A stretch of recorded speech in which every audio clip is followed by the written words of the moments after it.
Jamie, are you like me where you have ever rushed into a bad decision? You didn't know it was a bad decision at the time, and then later you figure it out and you wish someone or something had intervened to slow you down a little bit? Yeah, absolutely. Happens to all of us. That is the challenge we're gonna discuss in episode one of our new podcast, Happy Heuristics, shock resistant leader routines and rules of thumb for a complex world. Yeah, I mean, and that title is a mouthful, but I think it speaks to the complexity of the world that we operate in. And one thing we know is that while humans are, really an amazing species, we have very limited computational power in our brains. And there's just no way in this world for us to thoughtfully chew on all the decisions that we have to make every day. And so that's where heuristics come in, is they are simple rules of thumb that we can use that are reliable most of the time to help us navigate. Yeah, and what we're navigating is that term called VUCA, which is used a lot: volatile, uncertain, complex, and ambiguous. The world gets more of that, and we have to operate faster within that construct. So that's the challenge, and that's what we're going to do with Happy Heuristic and examining those rules of thumb. So in each episode, we'll pick a theme. We will each bring a heuristic related to that theme. We'll each share it, we'll explore it, we'll stress test it, we'll ask a few questions, then the other person will go, and then we'll wrap things up. And so we'll cover a different theme each week, or each episode. So what's our first theme? So the first theme is well, it's all about decision making, but especially the idea of the speed of decision making and when it's important to slow down. Great. So we're each going to have a heuristic around that. So mine will be never make an important decision in just one meeting. We're going to get into yours first. Yeah. So what's yours? Why don't you Yeah. tell us what it is, and we'll start exploring it. Yeah. So my heuristic is pause when unsure. And I got exposed to this heuristic in nuclear power plants. And this really comes out of driven by industrial safety. And the idea of pausing when unsure is it's about reducing exposure to negative black swan events. What's a negative black swan event? As you know, and I think many of our listeners will know, a black swan event is an event that is low probability but has high impact. Mm-hmm. And so a lot of times what happens in industrial settings is that bad things can happen.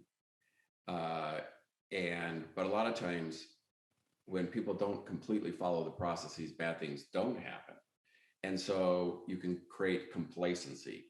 I was at a nuclear plant once, and there was a pilot who was talking about this, the importance of this heuristic pausing when unsure. He was talking about flying a plane and how there's so many things that if you follow everything on the checklist, it can really slow you down. And there was a moment when he was flying with his brother, and and they rushed through a checklist, and they didn't pause when they were unsure about something. He's like, I've been through this 100 times. It turned out fine. And sure enough, the flight went okay. But then a short time later, we'll put this in the show notes. I'm forgetting the guy's name, but his brother was flying.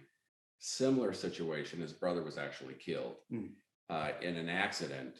And he feels like he had some responsibility because he did not role model for his brother pausing when unsure.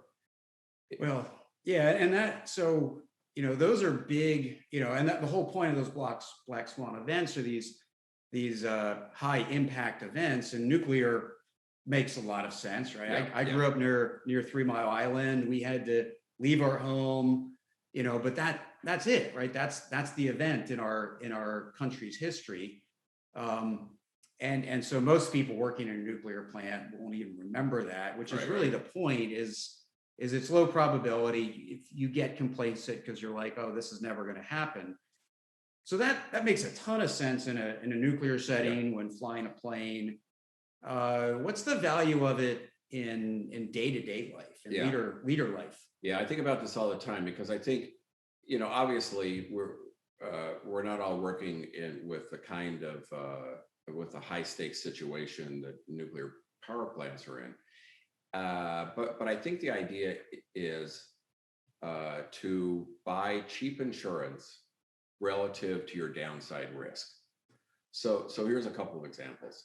So for example, let's say that you are wrapping up a meeting with your team, and you go, and pausing and unsure might mean, you know what, I'm not 100% sure that the team really gets what the heck what everyone is responsible for here.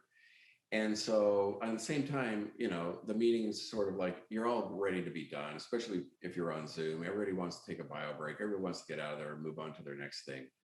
But you go, I'm not sure that everybody really gets what we're doing or who's going to do what. But so pausing when unsure would be to say, okay, so cheap insurance relative to the downside risk could be saying, hey, you know what? It really is going to stink if it turns out that we've had this meeting and we don't have the clarity that we're pretending to have. Cheap insurance would be to say, hey, why don't we take 2 minutes, the cheap insurance, and have everybody go around the room and say what it is they think they're doing as a result of this meeting that we've just had. That would be pausing when unsure. In personal lives, I had a little experiment this morning where I like to buy razor blades that always have 3 or 4 blades in them, but my wife really likes to always get the cheapest thing possible. So, and then when she finds blades, whether they're like, the disposables or whether they're, the CVS store brand or whatever, she just throws them all in a drawer.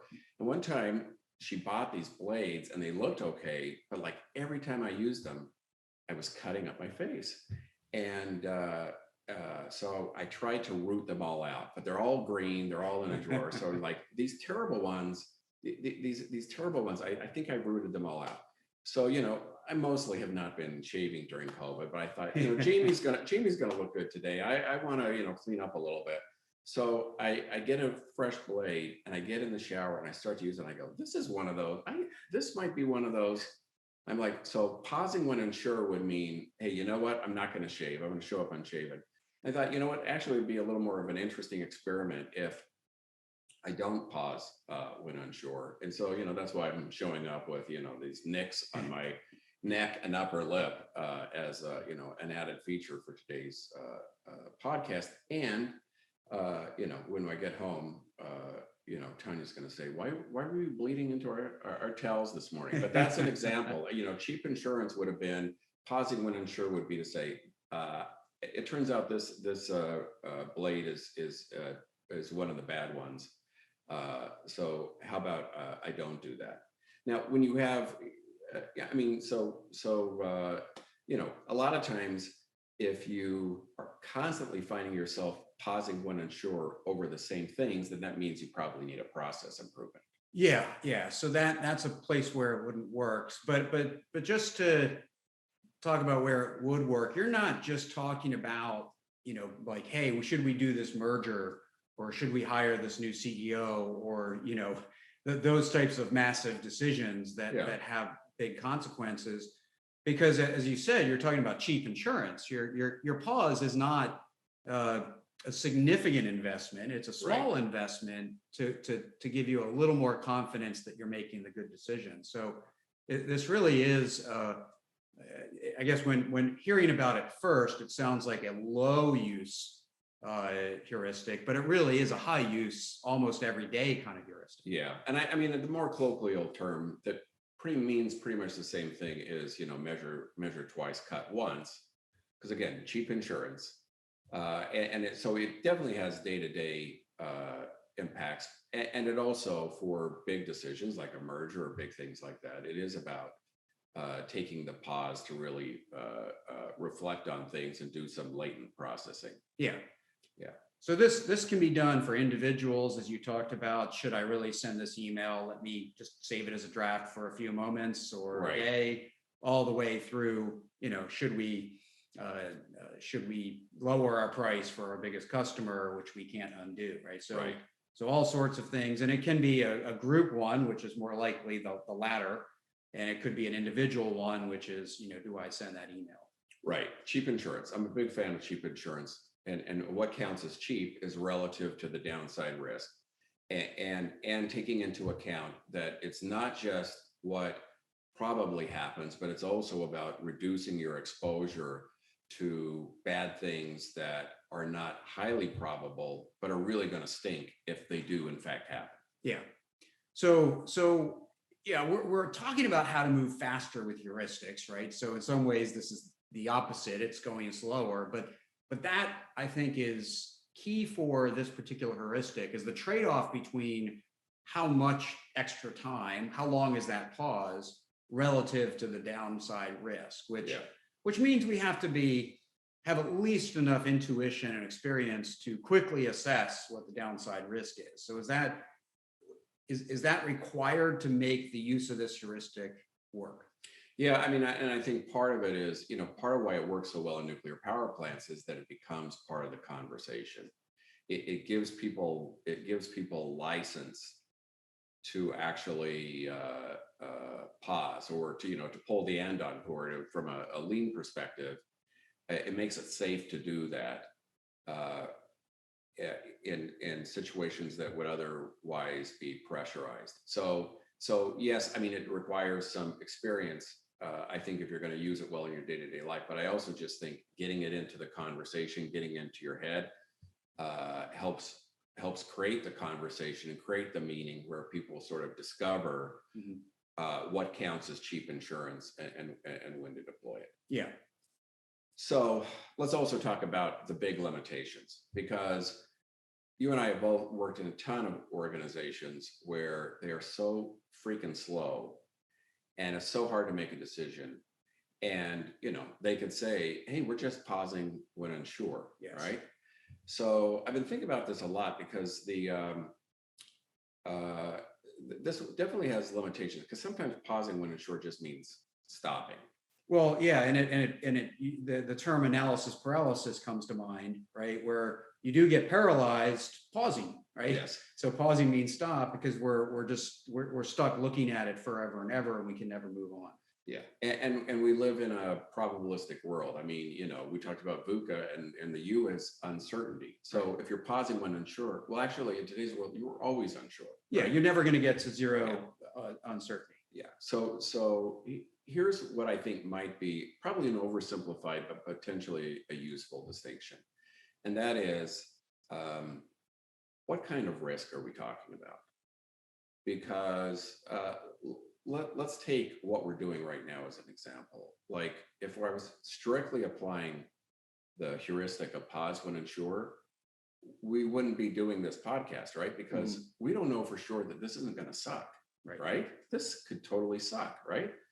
But one of the things that I like about Agile methodology, Agile software, the methodology, and then, as it's transcended software development into Agile ways of working across different spheres, is this idea that it is better for something to exist in a flawed physical state than it is for something to exist in a perfect theoretical state. And the reason for that is that we don't learn from theory, we learn from empirical reality. Right. And so why would we not want to do this podcast? Well, the risk is that it sucks and then I'm embarrassed, right? But one thing we know about humans is, our brains are wired for survival. Like, natural selection selected for the things that would help us to survive, but not necessarily be innovative or great leaders or things like that. So our brains don't really know the difference between, or don't care about the difference between, threats to us physically and threats to our egos. So I think a lot of time you have to ask yourself, what's at risk for you? if what you're saying is, well, I'm pausing and unsure because I'm worried about the fear that is motivating the pause is that I might be wrong. Well, guess what? In an uncertain world, you're going to be wrong all the time. You're going to have a ton of failures. You might have a podcast that sucks. On the other hand, it also creates learning opportunities. And if you're pausing when unsure prevents you, has you pursuing the perfect theoretical state versus getting comfortable with the flawed physical state that you actually creates learning opportunities, then then I think that's a really bad application of the heuristic. Yeah, so if I can play that back in a different way, and I'll be the first to use a legal reference here, but it's similar to how the courts look at, particularly around business cases, a restraining order or a temporary injunction. Yeah, they look at it as, if there's damage done by what you're doing, can it be fixed with money? Yeah. And if it can, then we're not going to issue a restraining order. Go ahead, and if you were in the wrong, we'll fix it with money. But if you can't fix it with money, if the damage is permanent, like, hey, I'm gonna tear down this building to put my building up. Well, I can't just fix that with money. The building's gone. It's irreversible damage, essentially. So no, we're gonna pause and let the courts decide what's right before proceeding. Mm-hmm. So that's sort of one of the rules of issuing a temporary injunction. So that's sort of here is looking at how reversible right is the damage to be done. There's risk, but some risk is death. Some risk is not as bad as death, but still unreversible. And other risk is just its downside, but it results in learning, not so harmful. Yeah, and so this is getting a little ponderous, but Nassim Taleb, that wrote The Black Swan and Anti-Fragile, and is a big proponent of heuristics, is, for example, it's called the precautionary principle, and the idea there is like this is, for example, why he is totally opposed to Bill Gates' plan to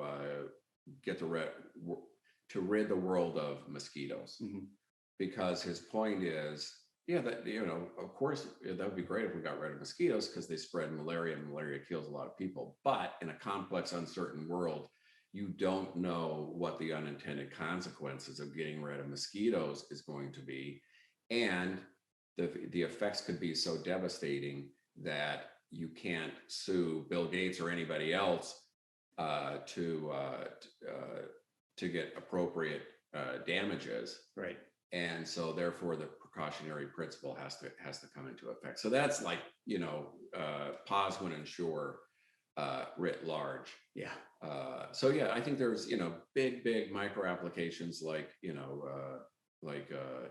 should I go unshaven versus risking cutting up my face, to, like world changing sorts of complex decisions. Okay, great. Anything else to share on that one? I think we drained that one pretty well. That's a good one. That's one that pretty much anybody can use. So mine is a similar vein, but perhaps a little narrower in its application, and it's never make an important decision in just one meeting. Okay. So it's meeting centric, it's group centric, right? So right away, those are two conditions that sort of define what box this heuristic works in. But this came to me years ago. I was as part of the National Association of Corporate Directors. I was taking the Director Professionalism course, and one of the directors, who was experienced directors, who was leading a panel discussion, mentioned this as one of his heuristics, one that he thinks others should adopt for boards. Okay. And and so I that resonated with me immediately as simple and very applicable, certainly in the boardroom, right? But then I started really just paying attention to and stress testing it, both in my own board meetings that I would sit in on, and I'd watch when it's followed, when it's not followed. And not just did bad outcomes happen, right? But was there was there, even if a good outcome happened and we didn't follow a heuristic, was that just luck? Right. Right? Or was it really simply an unneeded heuristic? And the more I stress tested it, the more I looked at specific case studies of it, it just seemed like a really, really good heuristic, especially for boards. I'd say on the boards I've sat on over the years, I've adopted it as one of the highest level, most important heuristics for my role on a board. But I've used it in other, with management teams and others, and introduced it in a lot of other ways. So I think there's important things around why it works, and it's similar to pause when unsure. Okay. One is simply the consideration of the risk, right? So you were talking about how do it within a meeting, but the opportunity of two meetings, right, no matter how far spaced apart they are, is I think primarily twofold. One, it allows you some headspace collectively and individually to go bring in extra criteria that that perhaps didn't enter in the conversation, right? So we start talking about 3 criteria, and then overnight we realize, well, what about this, this, and this? Like, those are important too, and we weren't considering those. The other thing that I think is even more important that I've watched, and recently I've been reading the book Noise by Dan Kahneman, and he talks about the social construct of decision making is there is momentum in decision making, and that momentum has nothing to do with anything sound. Momentum is simply momentum, and having 2 meetings to make an important decision essentially breaks the momentum and allows you, if you would make the same decision in 2 separate instances, it's much more likely to be a good decision. But if your momentum carries you into the decision, and then if you were to go back and have that decision a second time without that momentum, if you would have made it differently, you definitely shouldn't have made it in that one instance. So that momentum, I think, is really what I've looked at as perhaps the most important value of that heuristic. Okay, so a couple of thoughts. One is, one of the things I've learned and read, it's not my original idea, but that the test of a heuristic is not whether you can explain how it works, but just that it does work. So just the fact that you said that you have seen this be valuable, should be enough, right? But as I was scrutinizing your thinking, I mean, I am a big believer in the value of latent processing. I mean, it is amazing. It is amazing, I think, what your brain can, work through when you're not even really consciously thinking about things. And so if that's all jammed into one meeting, then that's not going to happen. I totally get that. I guess it all just is about the threshold, because there's so many meetings that suck, and there's so many meetings that it's like, why are we here?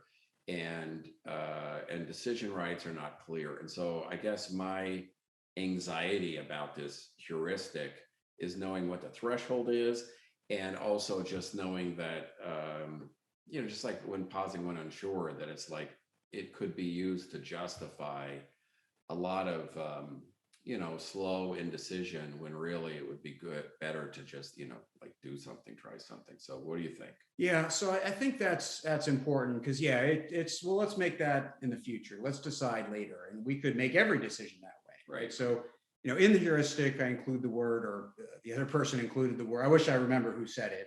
I don't have those notes, but the word important, right? So it's an important decision. I don't think that's quite enough, right? So there's lots of important decisions. And if you're in an executive team or you're in a board of directors, fundamentally, they probably, if you're actually making a decision, it probably should be important. Otherwise, you should delegate it. So, Right. So all decisions are important. So I think there's a couple other factors that come into play. One, and this comes into play of the what factors do we include, is how rare is the decision.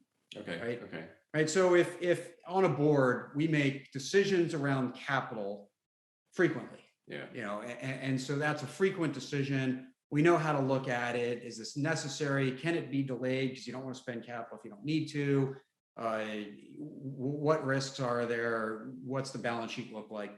Okay, you know how to make those decisions and take it from one board meeting to another, a different company or a different management team or a different situation.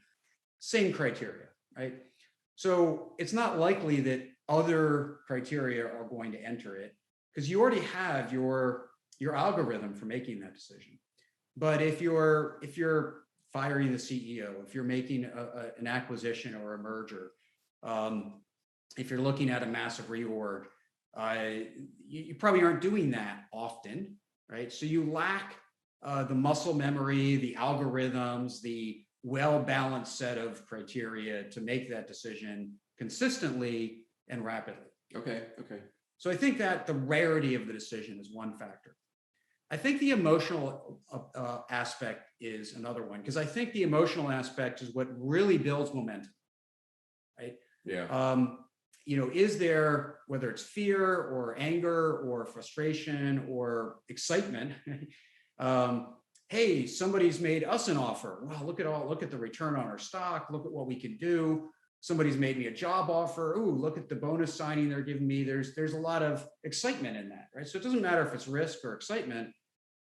There's an emotional appeal to the decision, and that process and that momentum that builds, chasing down a path can overwhelm the analytical side of the conversation. Mm-hmm. And so I've been part of decisions to remove CEOs. I've been part of decisions to make major acquisitions and things like that. And boy, it doesn't matter how analytical you try to be, there is emotional aspects in that. And you get sort of built up as a group. Again, this is a group heuristic. You get built up pretty quickly and start to see how people get excited or scared, and then that carries the decision in a predictable manner, overwhelmed by the emotion. Okay. So I think that emotional aspect around it, which relates to either positive or negative outcomes, which relates to momentum, you don't have to delay long, because this relates to the other aspect of important. If you have quarterly board meetings, well, if it's important, then hey, let's do a phone call meeting tomorrow. Right. Like, so how you put this into use doesn't have to be let's wait a quarter, right? It could be let's sleep on it. Let's break the momentum of our energy and our flow towards a yes, and let's come back and just reconsider it tomorrow. If the decision looks the same with consideration and a night's rest, then it's probably more likely to be a sound decision. Not necessarily the right decision. Again, we're not going to be right with any of these all the time, but a sound decision, right? And that's where we're trying to break the momentum of the emotion and the crowd, and also just give yourself room to consider criteria when it is a more unusual or rare decision that you have to make. Okay.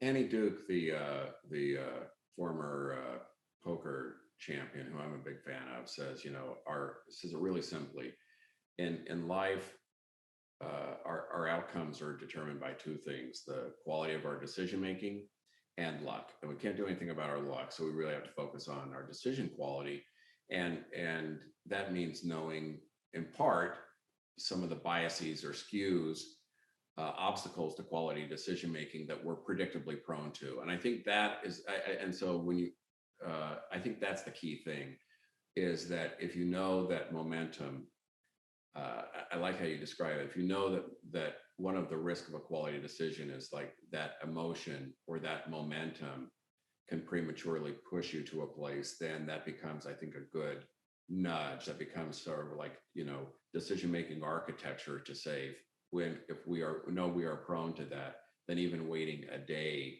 to finalize a decision, I think, is a good due diligence step. Yeah. Then I buy that. Yeah, for sure. And I think that's that's the important consideration, because fundamentally, from a process standpoint, right, the emotion often is about the luck component, right? Which we really have to kind of go, luck is luck. Right. Let's not try to use predictions of luck in our decision making process. So. Yeah. So there we have two heuristics.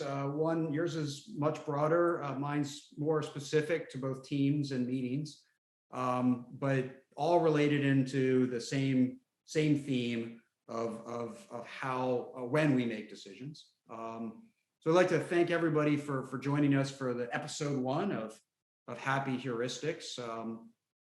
And thank you for joining me in this process as well. Yeah. Well, Jamie, thank you for hosting this. Be interesting the feedback we get, whether people say, that's good. You made the case for those heuristics, and I'm going to adopt those as reliable heuristics. It gives me, less things to think about. I've already got too many things to think about.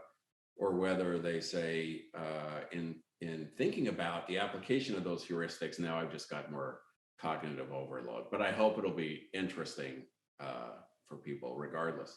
But you know what? We might find out the podcast sucks. And again, it's only that interaction with empirical reality and being willing to take a shot on being wrong where you actually create opportunities for learning and positive black swans, low probability but high impact events that actually are positive in nature. Yep. And hopefully, if nothing else, you and I make each other smarter in the process. So love that. Yeah. Worth the price of admission. Yeah. So please do follow us, rate us, review us, give us feedback. We love all of that. It helps other people find us as well. So you can find us at jflinch.com/happyheuristics or at mgstrat.com at happyheuristics. If you're on the show notes, we'll have links to both of those.